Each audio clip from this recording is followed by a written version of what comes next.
I would characterize Alzheimer's disease as devastating, overwhelming, sad.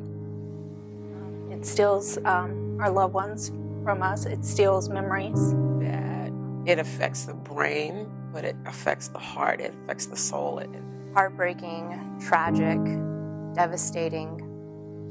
An enemy, essentially, a terrorist that robs us from our sense of who we are, sense of purpose. Once someone gets a diagnosis of Alzheimer's, everybody goes, oh.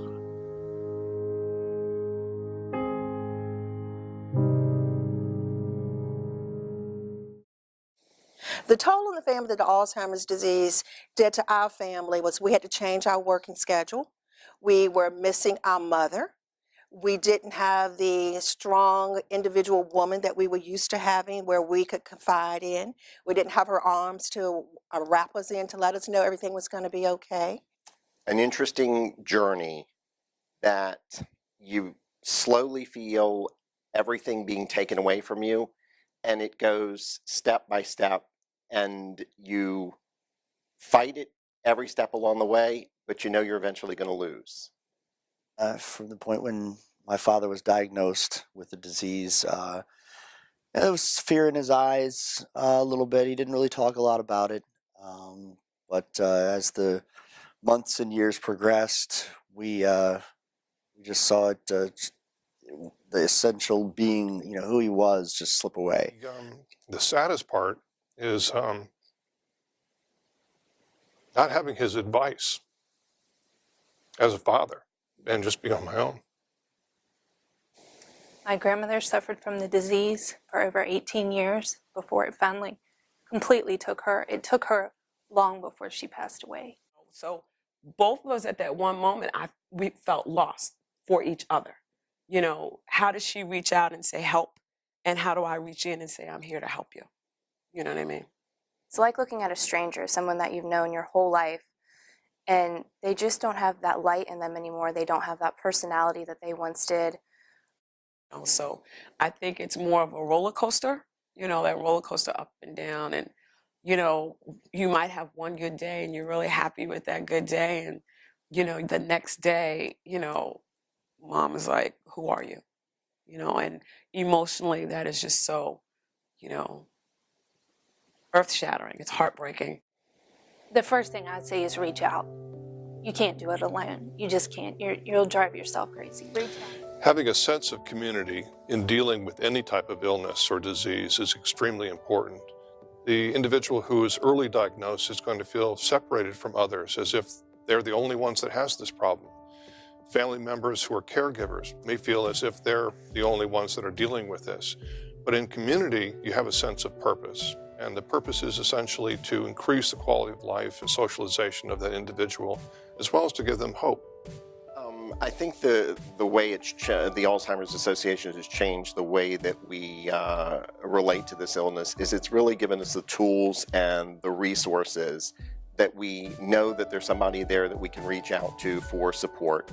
Also, there's a huge, extensive website that the Alzheimer's Association has put together, and I have accessed that on quite a few occasions to glean information of what's going on. And then I also think it's been a tremendous help seeing other people that are on the same path that I am. To have that support is significant because when you're faced with Alzheimer's disease, you don't know what the day-to-day activities are going to be for that individual. So to know that you have someone that you can cry on their shoulder, you can talk to, who are able to inform you about resources, it's significant. The resources that a caregiver needs is the support of not only the immediate family, but knowing that there are people outside of the family that can be there for them. Personally, I would say the greatest need would just be having people talk about it, having friends get involved.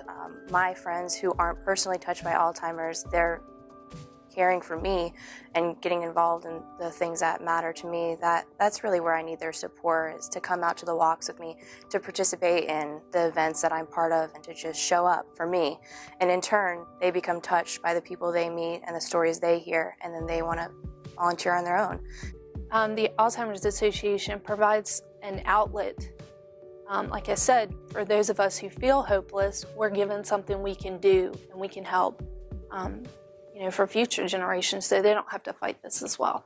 So the first thing I would tell someone that has learned of a loved one with Alzheimer's would be, make that phone call. Make the phone call and talk to somebody there. From my perspective, from a neuropsychology perspective, my job is to differentiate neurologic disorders. And in that process, essentially, what I'm looking at is a concept called pathogenesis, the disease process in the mind or body. However, there's an opposite notion or theme called salutogenesis. And most people know that root word, salute, to your health. And this is sort of the birth and evolution of health.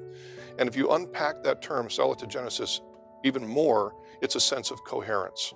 Regardless of the circumstance, things are going to work out. And that essentially means optimism, faith, hope, happiness, love, all those things are salutogenic, and they actually have an effect on the brain. So you can have an illness that's neurologically based, such as Alzheimer's disease, but you can have hope and you can live a life in terms of trying to increase your sense of quality by a salutogenic evolution. To me, hope means that the future will be brighter, that the more we work towards finding a cure and the more we work towards raising awareness that we're going to find a cure, and one day we can live in a world where Alzheimer's isn't prevalent. It's not taking millions of lives each year. Well, certainly opened my eyes to the preciousness of life and how much time you have here, and things that can be stripped away, and things that we take advantage or take for granted, and just make every minute count. As a result of coming down with Alzheimer's, the value proposition, I should say, for life does change, because Marcy and I are not as willing to put things off that we wanted to do. So we have realigned ourselves of the things that we wanted to accomplish. So we're very fortunate that we're able to do some traveling and so forth now, and we're doing volunteer work for different organizations. And also we're able to spend some time with our children that with busy lives you just don't get the opportunity to do. And very fortunately we're taking those opportunities now. One thing an individual can do to realize that hope is to be a champion, to spread the word, to get involved. I would tell an individual, go see how you can help. And a little bit of help is a lot of help.